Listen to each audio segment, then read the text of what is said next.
Bismillahirrahmanirrahim. Assalamualaikum warahmatullahi wabarakatuh.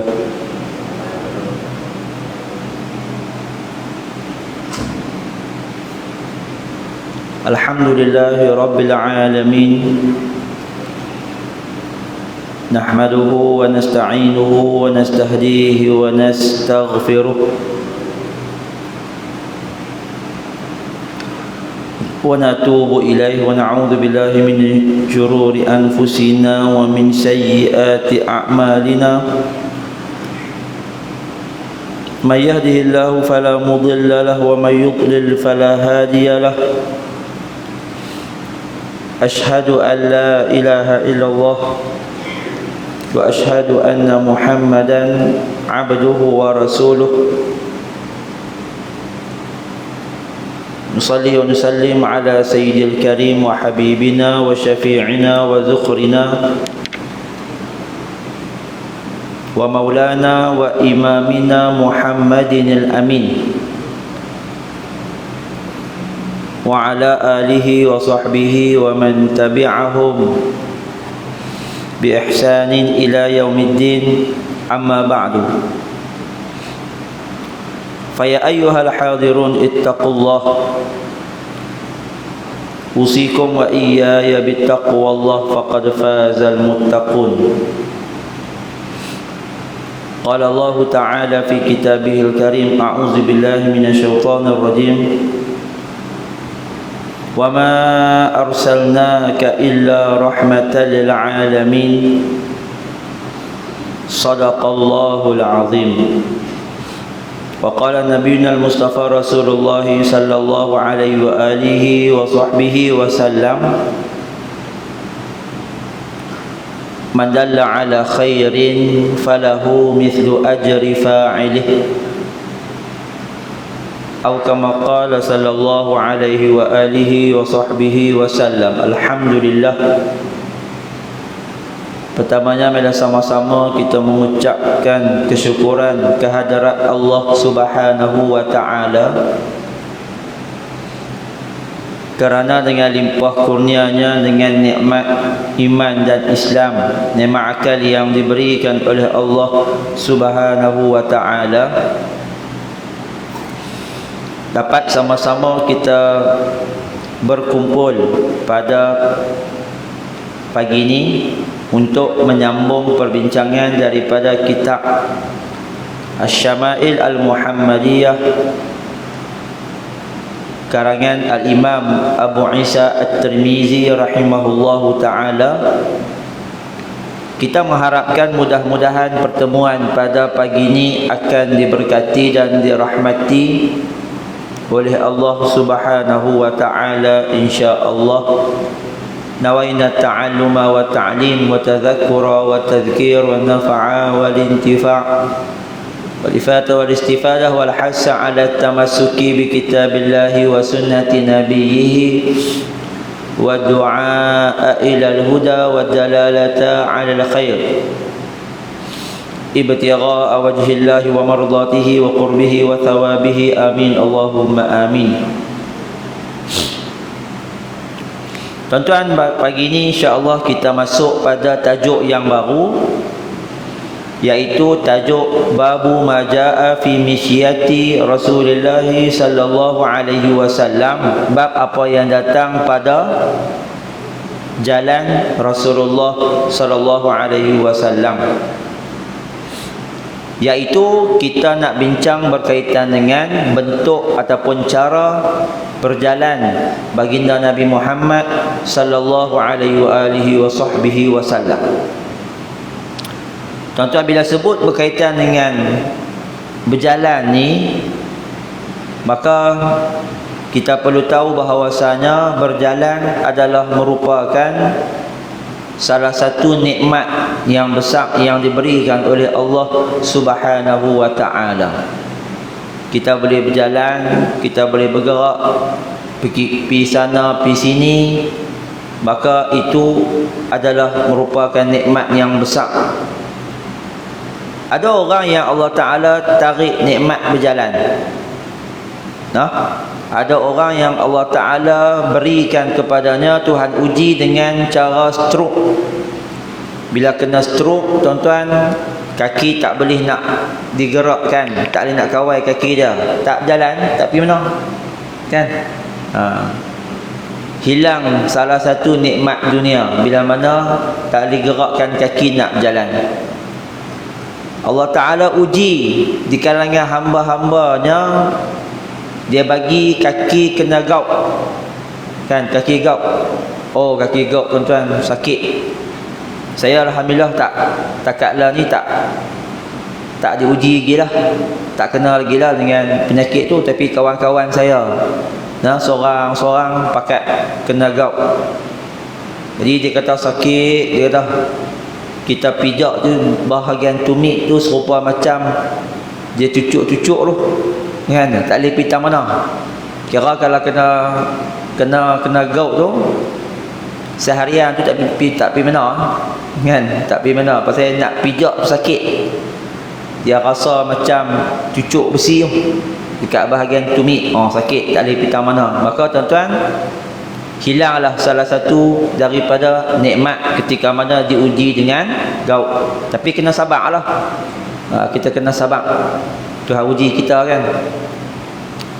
Jadi tak boleh makan benda-benda apa macam udang. Udang tu dia punya ubat tu. Makan udang ke, daging lebih sikit ke, siaplah kena gout tu. Jadi hilanglah salah satu daripada nikmat. Dia kena pantang, tak boleh makan benda-benda yang ada banyak protein. Tuhan uji orang yang lumpuh, kan? Dia jatuh-jatuh, slip disc, lumpuh sebahagian badan dia, kaki dan ke bawah tak boleh nak gerak, kan? Tu tak boleh pergi mana lah, tuan-tuan. Nak pergi tak mana pun kena naik wheelchair. Allah Ta'ala uji ada orang yang dia boleh berjalan tapi terikat. Contoh, dia sakit buah pinggang. Bila sakit buah pinggang, tuan-tuan nak kena dialisis. Seminggu 3 kali dialisis. Jadi nak jalan jauh-jauh ni payah sikit, kan? Seminggu 3 kali. Nak jalan jauh-jauh, nak pergi musafir 4-5 hari, payah, kan? Jadi tuan-tuan, tu di antara ujian-ujian yang Allah Ta'ala bagi kepada kita menyebabkan tak boleh nak jalan. Tuan-tuan, seperkara yang kita kena letak dalam hati, iaitu hati kita ni kena bersedia dan juga kena menerima segala apa yang Allah Ta'ala tetapkan daripada perkara-perkara yang baik, nikmat, dan juga daripada perkara-perkara yang buruk yang berbentuk musibah. Kena terima semua. Barulah hati kita dia akan tenang. Sebab ada orang dia hanya nak terima nikmat sahaja. Benda yang seronok, benda yang nikmat dia nak terima. Tapi kalau kata Allah Ta'ala uji dia dengan musibah, Tuhan uji dia dengan kesakitan, dia tak mau, kan? Ada orang yang dia nak kaya ya, tak mau miskin, kan? Tak boleh gitu. Ada orang yang dia nak sihat ya, dia tak mau sakit. Tak boleh gitu. Jadi kita kat dunia ni Tuhan akan uji. Sampai satu peringkat kita akan sakit, sampai satu peringkat kita akan lapar, sampai satu peringkat kita akan miskin. Maka kalau ni sihat lah, tuan-tuan saya pun sihat, boleh berjalan pergi sana pergi sini, kan? Tapi tak mustahil satu hari nanti kita akan sakit. Kita akan sakit, tak boleh nak berjalan, duduk atas katil. Jadi ketika mana Allah Ta'ala uji waktu tu, kita menerima dengan seluah-luahnya takdir daripada Allah Subhanahu wa Ta'ala. Dan beruntunglah orang-orang yang Allah Ta'ala uji dengan musibah ni. Sakit, kan? Tak boleh pergi mana, Tuhan uji dia. Dan juga dia kena banyak bersabar. Kerana sabak itulah merupakan modal untuk masuk ke dalam syurga Allah Subhanahu wa ta'ala. Orang yang kena gout, sakitlah, kena gout, sabaklah. Kerana sabak tu modal untuk masuk ke dalam syurga. Orang yang stroke, tak boleh pitang mana, duduk atas katil je lah. Bersabarlah, kerana sabar itu modal untuk masuk ke dalam syurga Allah Ta'ala. Orang yang lumpuh, tak boleh pitang mana, duduk atas kursi roda ya. Sabarlah, kerana sabar itu modal untuk masuk ke dalam syurga Allah Subhanahu wa ta'ala. Kita yang sihat lah ni, saya pun boleh berjalan, pi rata, pi sana, pi sini, kan? Kita kena bersyukur kepada Allah Ta'ala lah. Kita boleh berjalan, syukur lah. Dengan syukur inilah, gunakan dengan nikmat berjalan tu untuk kita melakukan kebaikan dan ibadah kepada Allah Subhanahu wa ta'ala. Saya duduk tengah sihat ni, boleh berjalan ni, saya pi rata tempat tuan-tuan mengajak. Saya kongsikan ilmu sebab sementara boleh berjalan. Lah boleh jalan, kan, boleh bawa kereta sementara. Esok bila mana sakit, tak boleh nak naik kereta, tak boleh nak pergi mengajak dah. Time tu tuan-tuan, kita kena respon dengan sabar. Sabar dengan ujian daripada Allah Ta'ala. Lah tengah sihat, pi rata tempat, pi mengajak, pi kongsi ilmu. Gitulah juga dengan tuan-tuan sekalian. Kita duduk tengah sihat ni, ulang alik masjid, tolong orang, kan? Sebab esok lusa kita akan sakit, kita akan terlantak di atas katil, tak boleh pitang mana. Okey, maka kerana itulah tuan-tuan, Allah Ta'ala jadikan berjalan ni adalah merupakan salah satu di antara nikmat-nikmat di atas muka bumi ni. Tuan-tuan, Allah Ta'ala gambarkan yang kata berjalan, yang kata bergerak ni, Tuhan sebut dalam Al-Quranul Karim, iaitu Allah Ta'ala ada menjadikan makhluk-makhluknya yang berjalan dengan menggunakan perut. Faminhum man yamshi ala batnihi, di antara mereka, yakni di antara makhluk-makhluk yang Tuhan ciptakan, ada yang berjalan dengan menggunakan perut. Jadi kalau kita kata jalan guna perut ni, siapa dia? Ular lah kan. Ular dia berjalan guna perut dia, kan? Manusia pun ada juga berjalan pakai perut. Tangan tak ada, kaki tak ada, jalan ngesok, kan, guna perut.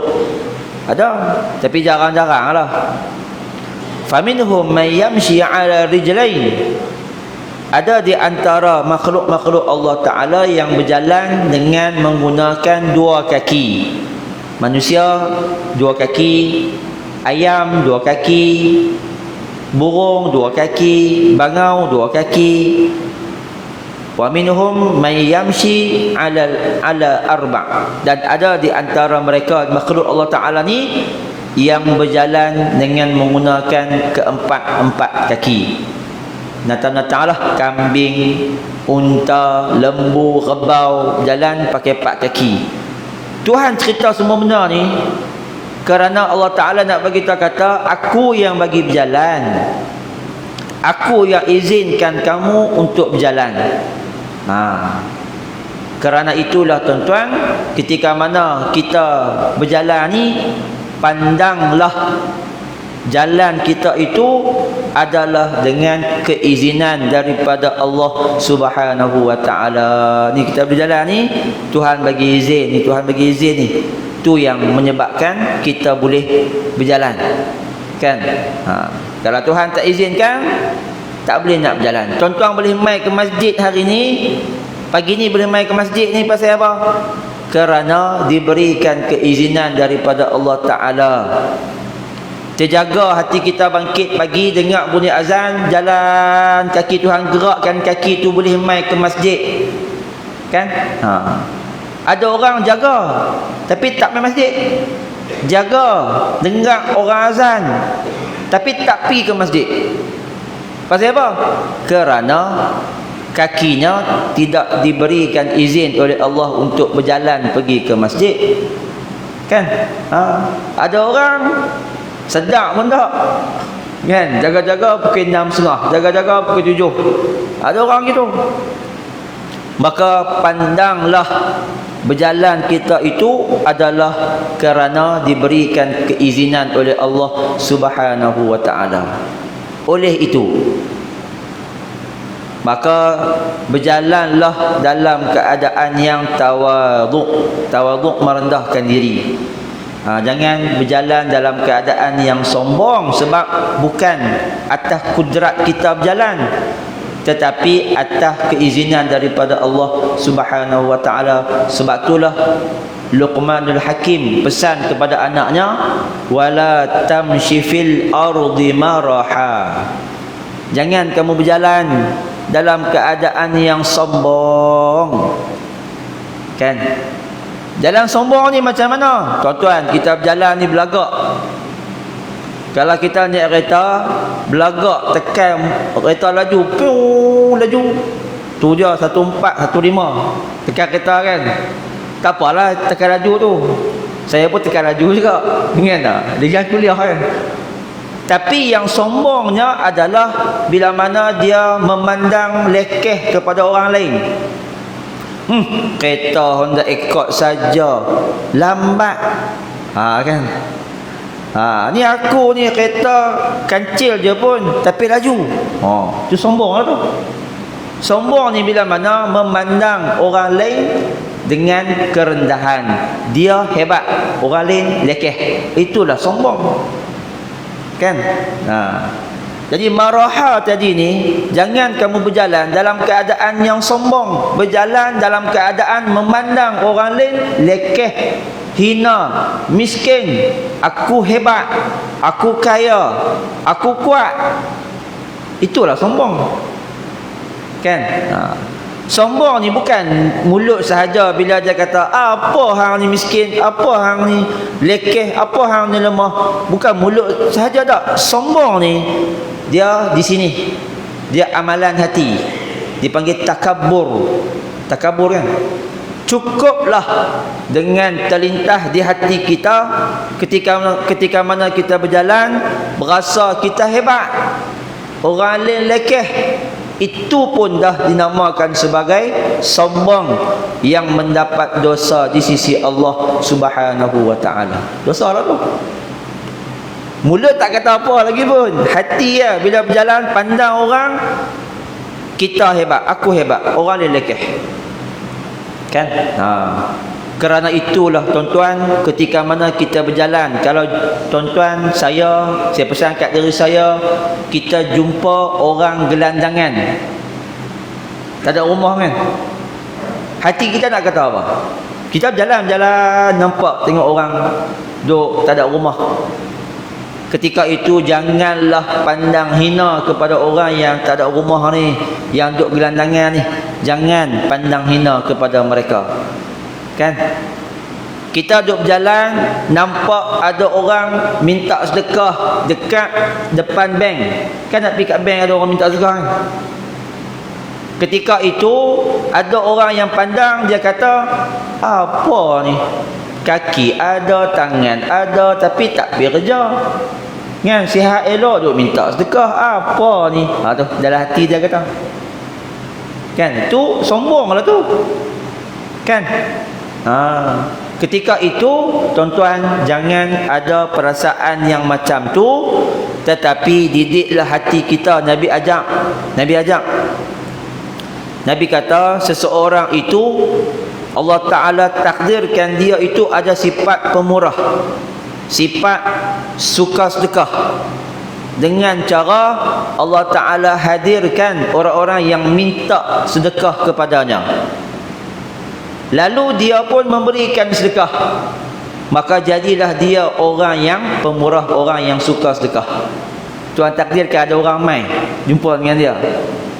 Kita berjalan, jumpa ada orang minta sedekah. Ketika itu Allah Ta'ala kalau dia nak takdirkan kita ni seorang yang pemurah, seorang yang suka sedekah, lalu kita keluarkan duit bagi kat dia, ambil. Kan. Contoh kalau berjalan dekat bank tu, bawa duit siap-siap dah, RM1 ke RM2 ke, ada orang duk minta sedekah dekat bank tu, ambil duit RM1 boh kat dia, ambil RM1 tak apa. Kan. Jangan ada dalam perasaan hati kita bila tengok orang minta sedekah kita memperlekehkan, walaupun mulut tak kata tapi hati terlintah. Na'udzubillah, jangan. Jadi ambil duit siap-siap, kita nak urut duit kat bank tapi kita bawa duit siap-siap RM1 ke RM2 ke RM3 ke, nampak ya boh RM1 pun tak apa. Pasal apa? Nak didik hati supaya jangan kita memandang hina kepada orang yang meminta-minta sedekah. Sebab Allah Ta'ala nak zahirkan sifat pemurah pada kita dengan cara Tuhan hadirkan orang yang minta sedekah. Tuan-tuan, saya pun tuan-tuan kadang-kadang ada satu orang ni cerita bila kongsi dengan satu orang ni, dia rajin main jumpa saya. Duk sat mai minta sedekah kan. Kadang-kadang kita kalau nak keluar pergi masjid lah apa semua ni, kalau nak pergi kuliah duduk main rumah kan. Jadi kita ketika tu hati kita aduh dia ni lah kan. Duduk main benda tu. Tapi duk didik hati ni, ingatlah kepada pesan Nabi. Dalam hadis Nabi sebut, ingat kepada pesan Nabi yang macam yang saya kata tadi lah. Kan, Tuhan hadirkan orang-orang yang minta zakah ni pasal apa? Kerana Allah Ta'ala nak jadikan aku ni seorang yang pemurah. Tuhan nak jadikan aku ni seorang pemurah tu yang dia buat main orang minta zakah. Lalu orang kita berikan sedekah kepadanya, jadilah kita seorang yang pemurah, kata Rasulullah sallallahu alaihi wasallam. Nak didik hati supaya jangan ada perasaan memandang hina kepada orang-orang yang meminta zakat. Ini contoh sahaja. Maka berjalanlah di atas muka bumi ini dalam keadaan tidak sombong. Ya. Okey, baik. Maka kita pun nak tengoklah di antara hadis Rasulullah sallallahu alaihi wasallam. Hadis yang pertama. Wa anhu bihi qala haddatsana Qutaibah bin Sa'id qala haddatsana Ibnu Lahiyah an Abi Yunus an Abi Hurairah radhiyallahu ta'ala anhu qala ma ra'aitu syai'an ahsana min Rasulillah sallallahu alaihi wasallam ka'anna syamsa tajri fi wajhihi wala ra'aitu ahadan asra'a fi mishyatihi min Rasulillah sallallahu alaihi wasallam ka'annamal ardu tutwa lahu inna lanujhadu anfusana wa innahu laghairu muqtarisin. Daripada Sayyidina Abu Hurairah radhiyallahu taala anhu, beliau berkata, aku tak pernah melihat sesuatu pun yang lebih cantik daripada Rasulullah sallallahu alaihi wasallam. Kecantikan Nabi, luaran dan dalaman. Luar Nabi cantik, kita bincang dah kan sebelum ni tentang anggota tubuh badan Nabi sallallahu alaihi wasallam, dan juga dalaman Nabi, hati Nabi juga yang paling cantik, yang paling bersih. Maka hati Nabi dibelah dan dicuci beberapa kali, dibasuh dengan menggunakan air zam-zam, dikeluarkan segala kotoran-kotoran hati. Maka hati Nabi adalah hati yang paling cantik. Begitu juga dengan peribadi, anggota tubuh badan Nabi juga adalah yang paling cantik. Ka'anna syamsa, seolah-olah matahari tajri ala wajhihi, berjalan di atas wajahnya, seolah-olah nampak bersinar muka Rasulullah sallallahu alaihi wasallam. Maka tuan-tuan, mula-mula sekali Abu Hurairah puji Nabi iaitu dengan cerita bab tentang muka. makan, seolah-olah macam matahari itu berlalu di atas muka Rasulullah sallallahu alaihi wasallam. Pasal apa muka? Sebab muka ni adalah anggota tubuh badan yang mulia. Tuhan ciptakan muka atas sekali, mulia kan. Dan juga kecantikan zahir, kecantikan luaran ni mula-mula sekali tang muka lah. Kan tang muka lah. Bila tengok tang muka. Jadi ada orang yang walaupun badan dia besar, gemuk, tapi muka cantik, muka handsome, hidung mancung, cantik je kan. Ada orang badan kurus elok apa semua, tapi muka pecah orang kata. Muka ni muka pecah. Kan dengan apa, toreh tang muka, ada parut, dengan gigi tak sama kan. Ni nak bagi kata kecantikan zahir ni tang muka tu. Ada orang badan dia kurus kedeking. Ada orang yang badan dia besar, tengok tang muka, muka bercahaya, muka ni muka lembut kan. Tang muka, kecantikan tu adalah bergantung dan juga melihat kepada muka. Maka kerana itulah bila cerita bab cantiknya Rasulullah sallallahu alaihi wasallam, mula-mula sekali disebutkan tentang wajah Rasulullah sallallahu alaihi wasallam, seolah-olah matahari yang berlalu di atas wajah Nabi. Dan aku tidak pernah melihat seseorang pun yang lebih cepat berjalan daripada Rasulullah sallallahu alaihi wasallam. Maka salah satu di antara sifat Nabi itu adalah berjalan dalam keadaan yang cepat. Cepat Nabi ni bukan cepat yang buat-buat. Tak. Cepat Nabi ni adalah memang semula jadi kejadian diri Rasulullah bila berjalan, jalan dalam keadaan yang cepat. Langkah Nabi tu panjang. Cepatnya jalan Nabi ni, kata para sahabat, kami ni cuba nak follow Nabi, kami cuba nak ikut Nabi, berjalan cepat juga. Tapi menyebabkan kami ni berasa letih, kami berasa letih, rasa mengah. Nabi tak mengah. Cepat jalan Nabi tu, Nabi tak mengah. Tanda kata memang fitrah asal kejadian Nabi bila berjalan cepat laju. Kami nak cuba ikut Nabi, jalan cepat juga, kami yang mengah. Ni kata para sahabat. Maka cepatnya berjalan Rasulullah sallallahu alaihi wasallam itu adalah merupakan sifat asal kejadian dirinya. Baik. Yang kedua, pentingnya jalan cepat ni dalam ataupun kepada orang-orang yang menyampaikan dakwah. Itu penting. Penting juga berjalan cepat ni kepada penuntut ilmu. Itu juga saya pesankan anak murid saya kan. Saya kata ni ustaz nak pesan kat hangpa ni, dulu tok guru ustaz pesan, pelajar ni menuntut ilmu lah, dia kena cepat 3 benda.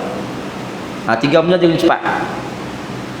Yang pertama, dia kena makan cepat. Makan dengan buang masa, makan cepat. Pasal apa? Pasal masa penuntut ilmu tu sangat-sangat berharga. Kalau makan lambat, makan menyembang kan, sembang melepak, jadi buang masa. Penuntut ilmu kan nak kena mengaji, nak kena mentalaah kitab, nak kena begitu. Itu yang pertama, makan kena cepat, jangan makan berendang. Kedua, tulis kena cepat. Kan bila tok guru dia mengajar, keluar tulis cepat, tulis poin-poin tu kan. Dia tulis cepat. Sebab kalau tulis lambat ni habis tok guru cakap tu kira hilang lah poin tu. Maka nak cepat, penuntut ilmu kena belajar tulis kena cepat, catat tu kena cepat. Itu dua. Ketiga, jalan kena cepat. Jalan kena cepat penuntut ilmu. Tuan-tuan bila berjalan cepat ni, dia tak buang masa. Jalan cepat ni tanda kata dia tahu nak pergi mana. Dia ada tujuan, dia tahu nak pergi mana. Jalan cepat. Kalau orang yang berjalan dalam keadaan tak ada tujuan, lambat jalan kan, Tapi orang yang dia ada tujuan, dia akan berjalan dalam keadaan yang cepat. Nah, tuan-tuan, kerana itulah salah satu di antara betapa pentingnya kepada pendakwah-pendakwah untuk berjalan cepat. Nabi sendiri bila mana berjalan, Nabi ketika berdakwah, Nabi juga berjalan cepat untuk cepat sampai ke tempat yang nak dituju. Sebab tu tuan-tuan, tuan-tuan jangan heran kenapakah sebahagian daripada ustaz-ustaz kadang-kadang kereta dia kereta besar laju. Pasal nak cepat sampai. Saya cerita kat tuan-tuan pengalaman lah. Dulu tuan-tuan, waktu saya mula-mula balik daripada Mesir, saya balik tahun 2012, 7 tahun duduk di sana. Balik 2012. Memang waktu tu sebelum balik pun memang ada orang tolong susun jadual saya lah. Ustaz ni kuliah sekian tempat saya pergi. Waktu balik tu tak ada kenderaan lagi, pakai kereta ayah, kereta pak kan. Kereta ayah saya pula kereta Saga lama tu, Saga first generation. Saga yang umur 20 tahun. Kuliah kat Alok Start waktu tu Sungai Tani. Saya belum tak main Alok Start ni, duduk Sungai Tani. Jadi ada kuliah kot belah Alok Start pun ada, kot belah Sungai Tani ada, kot belah Penang pun ada. Naik kereta tu, kereta Saga lama tu. Tekan kereta tu paling laju boleh pergi 110 ikut highway. Tu pun gegak sering. Jadi gegak. Kereta lama kereta 20 tahun. Tapi tak apa, kita pergi. Sampai satu peringkat tuan-tuan, nak cerita ni saja kongsi lah. Saya masa tu dah di Sungai di Lostak lah. Kuliah kat Sungai Petani. Kan, kuliah di Sungai Petani. Kuliah subuh. Keluar pagi tu. Sebelum subuh keluar pergi ke Sungai Petani nak kuliah, naik kereta ayah tu lah. Jadi waktu naik kereta ayah tu ikut highway, tekan laju 110 dah boleh pergi pun. Keluar highway kat Sungai Petani, letih. Kereta bergerak, mau tak letih. Sampai kat Sungai Petani tu, keluar tol, tengok jam, tak apa, lena sat. Lena dan ingat habis subuh baru jaga. Lena tepi apa, tepi tol ni kan, keluar tol lena sat. Lena tu tengok jam pukul 7. Allah. Balik rumah tu kan. Jadi balik rumah tu apa semua ni, zikir masjid ni pun kata ustaz, mai tak? Saya minta maaf lah, saya kereta ni terlena tepi highway, tepi keluar tol kan, lena. Masjid depan tu ya. Sebab masjid tu depan tol tu masjid lah. Kan? Tu salah satu di antara cerita letih kan, kereta lama ni. Maka tuan, lepas daripada tu baru kita mula faham pasal apa kadang-kadang ustaz-ustaz ni duk ustaz tukar kereta, kereta pula besar-besar sungguh kan, habis masa banyak dalam kereta. Jadi bila tukar kereta lain ni, dia tekan laju ni kira dalam masalah lah, stabil kan, lepas tu badan tak letih. Tu jadi salah satu di antara cara ataupun sifat pendakwah ini adalah mesti kena ada kenderaan yang sedap, kenderaan yang laju. Nabi sendiri ketika berjalan dalam keadaan yang laju. Nabi sendiri kalau ada kenderaan kuda yang laju. Jadi laju ini satu keperluan, bukan satu kehendak. Kan kehendak ni benda yang tak ada pun tak apa kan, keperluan tak mesti dia satu keperluan kan. Maka sebab itulah tuan-tuan, jalan laju ni bagi pendakwah adalah satu kemestian, satu keperluan. Sungguh kerana itulah Nabi sendiri berjalan dalam keadaan yang laju. Bukan laju buat-buat tak, memang laju atas diri Rasulullah sallallahu alaihi wasallam. ka'annamal ardu tutwa lahu. Laju Nabi berjalan ni, kata para sahabat, seolah-olah nampak macam bumi dilipatkan untuk Nabi. Ni orang panggil ilmu lipat bumi ni, kan tak? Ilmu lipat bumi kan. Tup ada sana, dua sat, sana pula dah. Tup sana pula, hang pisat-sat sana, pisat no. Sat pi sana, pisat sana, sat pi sana. Ini para sahabat gambarkan lajunya Nabi itu seolah-olah macam bumi dilipatkan baginya. Lipat bumi ni maksudnya bumi tu dia kecil. Dia pergi ke tempat ni, ke tempat ni, ke tempat ni, sat ya. Sat ya sampai. Itu kata para sahabat seolah-olah begitu. Yang kata berjalan lajunya Rasulullah sallallahu alaihi wasallam, kan? Jadi itulah tugas Nabi ketika mana menyampaikan dakwah kepada masyarakat.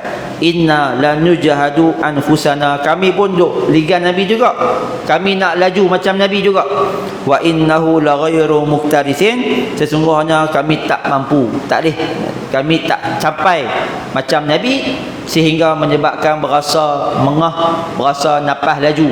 Kalau kata kami follow Nabi, follow Rasulullah sallallahu alaihi wasallam, menunjukkan Nabi tak letih, Nabi tak mengah, tapi kami pula yang mengah, kami pula yang letih ikut Rasulullah sallallahu alaihi wasallam.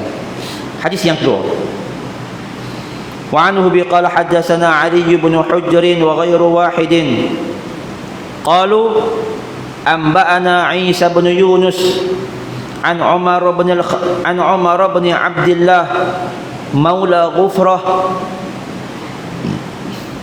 qala akhbarani Ibrahim bin Muhammad min waladi Ali bin Abi Talib radhiyallahu ta'ala anhu qala kana Ali idza wasafa an-nabiy sallallahu alaihi wasallam qala kana idza masya taqalla'a ka'annama yanhattu min sababin. Daripada Sayyidina Ali bin Abi Talib, daripada anak kepada Sayyidina Ali, iaitu Muhammad bin Ali, okey, min waladi Ali, bukan Ibrahim bin Muhammad, Ibrahim bin Muhammad daripada keturunan Sayyidina Ali bin Abi Talib radhiyallahu ta'ala anhu. Ni cucu kepada Sayyidina Ali. Dia berkata adalah Sayyidina Ali, tok wan kami ni, Ali lah, tok wan kami ni, ketika mana dia mensifatkan baginda Nabi sallallahu alaihi wasallam, maka dia akan berkata kana iza masya taqalla'a. Nabi ni apabila berjalan, taqalla'a, Nabi akan mencabut kaki. Taqalla'a ni mencabut, cabut kaki.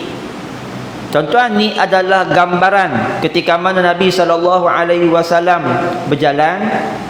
Jalan Nabi tu bukan jenis berjalan heret kaki ataupun seret kaki. Seret kan. Orang panggil jalan malah angkat kaki. Ada, Nabi tak begitu. Nabi ketika mana berjalan, Nabi akan angkat kaki lah. Angkat kaki, angkat kaki. Tapi angkat kaki Nabi itu nampak tegak, nampak kemah. Kemah macam mana? Taqalla'a, seolah-olah Nabi ni ketika mana mengangkat kaki, nampak macam Nabi mencabut kaki daripada tanah. Seolah-olah begitu kan, seolah-olah nampak macam Nabi ketika angkat kaki itu mencabut kaki daripada tanah, menggambarkan betapa tegak dan kemahnya cara dan bentuk berjalan Nabi sallallahu alaihi wasallam.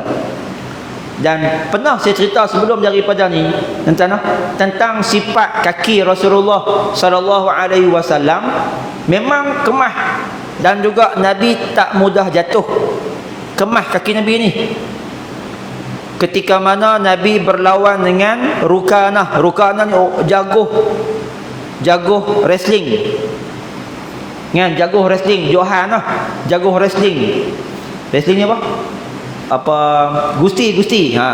Jaguh gusti di zaman Nabi Rukanah. Kan ketika mana dia berlawan dengan Nabi, dia cabak Nabi, wahai Muhammad, kalau kau boleh kalahkan aku kalah, aku akan memeluk Islam. Rukanah ketika tu tak Islam lagi. Bila dia berlawan dengan Nabi, tak sempat lagi dia tolak badan Nabi, Nabi tolak badan Rukanah, jatuh Rukanah. Jatuh. Kali kedua sama, kali ketiga pun sama juga. 3 kali Rukanah jatuh hanya dengan tolakan Nabi sallallahu alaihi wasallam. Tuan-tuan, orang bergusti ni badan besar, kemah. Nak tolak dia, kalau kita pun tak kemah, tak jatuh dia. Kan? Mereka kita ni pun kemah, kita tolak dia jatuh pasal kita kemah. Kuda-kuda kita kemah. Begitulah sifat kaki Rasulullah sallallahu alaihi wasallam. Walaupun berlawan dengan jaguh gusti pun kalah kerana kekuatan yang ada pada kaki Rasulullah sallallahu alaihi wasallam. Ni kata seolah-olah macam kaki tu ketika berjalan dicabut daripada tanah sebab kemah. Benda yang kalau kita cabut, tanda kata dia tu tak bergerak pun. Macam tiang kan, kita tanam dia tak bergerak tiang tu. Cabut tiang. Kan? Pasal tiang tu dia tak bergerak pergi mana. Seolah-olah begitu gambaran kaki Rasulullah sallallahu alaihi wasallam ketika mana berjalan. Yanhattu min sababin, Nabi ketika berjalan nampak macam turun daripada tempat yang tinggi. Tempat tinggi turun.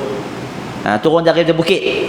Kerana laju Rasulullah dan Nabi ketika berjalan condong ke hadapan, condong ke depan, condong sikit ke depan. Nampak tak laju berjalan. Okey.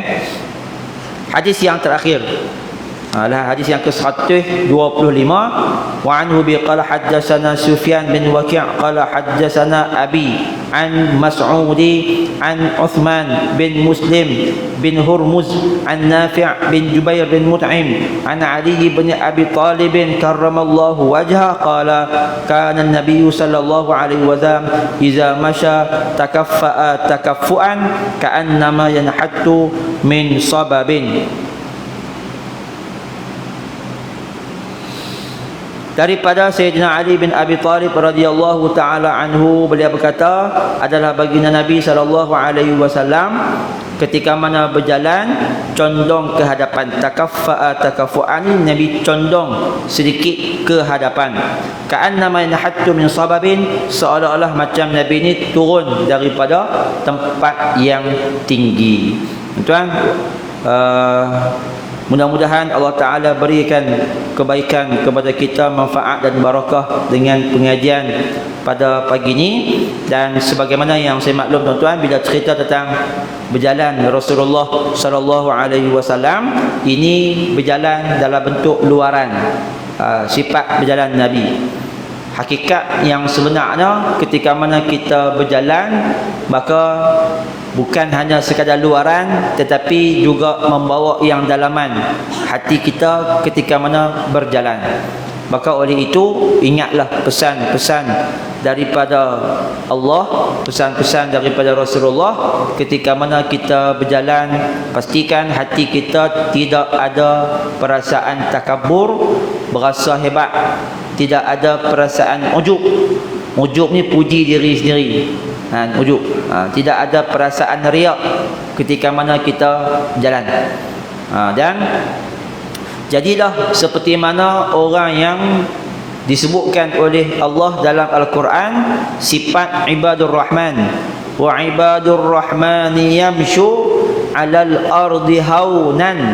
Orang ibadur rahman ni berjalan di atas muka bumi ni dalam keadaan yang dalam keadaan haunan ni dalam keadaan yang hina. Tapi kat sini bukan hina buruk tak, tetapi bahasa yang lebih lunak, berjalan di atas muka bumi ni dalam keadaan yang sopan santun, dalam keadaan yang tidak meninggi diri.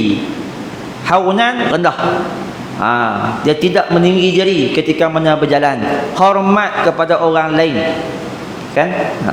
Kita kena ingat tuan-tuan, di dunia kita berjalan dengan menggunakan kaki ketika mana pada hari akhirat nanti Allah Ta'ala sebut ada di kalangan mereka yang dibangkitkan dalam keadaan berjalan dengan menggunakan muka. Kan? Yuhsyaruna ala wujuhihim. Yuhsyaruna ala wujuhihim ila jahannam, kata Allah.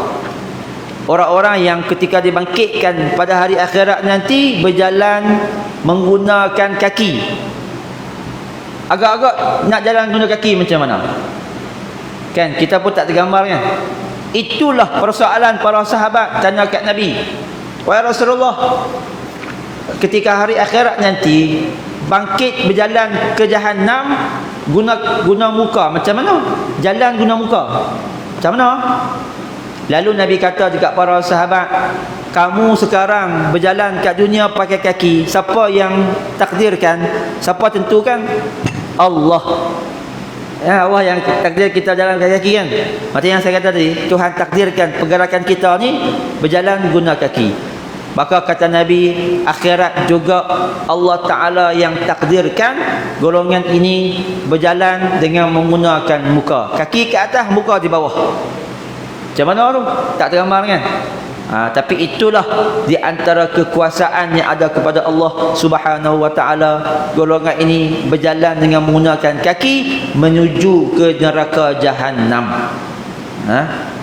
Jadi tuan-tuan, sebagai satu penghinaan, muka yang mulia duduk di atas, tetapi pada hari akhirat duduk di bawah, kaki pula duduk ke atas, sebagai satu penghinaan pada golongan ni. Akhir sekali mereka dimasukkan ke dalam api neraka Allah Subhanahu wa Ta'ala. Na'udzubillah min zalik. Mudah-mudahan Allah Ta'ala berikan kebaikan kepada kita. Kita akan berjalan di dunia dalam keadaan yang aman baik. Akhirat kita akan berjalan melalui titian siratul mustaqim dan masuk ke dalam syurga Allah Subhanahu wa Ta'ala, insya-Allah. Allah Subhanahu wa Ta'ala a'lam. Bismillahirrahmanirrahim. Alhamdulillahirabbil alamin hamdan yuwafi ni'amahu wa yukafi'u mazidah. Ya Rabbana lakal hamdu kama yanbaghi li jalali wajhika wa 'azimi sultanik. Allahumma rzuqna fahman nabiyyin wa hifdzal mursalin wa 'ilmal malaikatil muqarrabin bi rahmatika ya arhamar rahimin. Walhamdulillahirabbil alamin. Teguh dengan tasbih, kafarah dan surah wal asr. Subhanakallahumma wa bihamdika asyhadu an la ilaha illa anta astaghfiruka wa atubu ilaik. Wal asr innal insana lafi khusr illa alladhina amanu wa 'amilus solihat wa tawassaw bil haqqi wa tawassaw bis sabr. Aqulu qawli hadha wa astaghfirullah li wa lakum. Assalamu alaikum warahmatullahi wabarakatuh.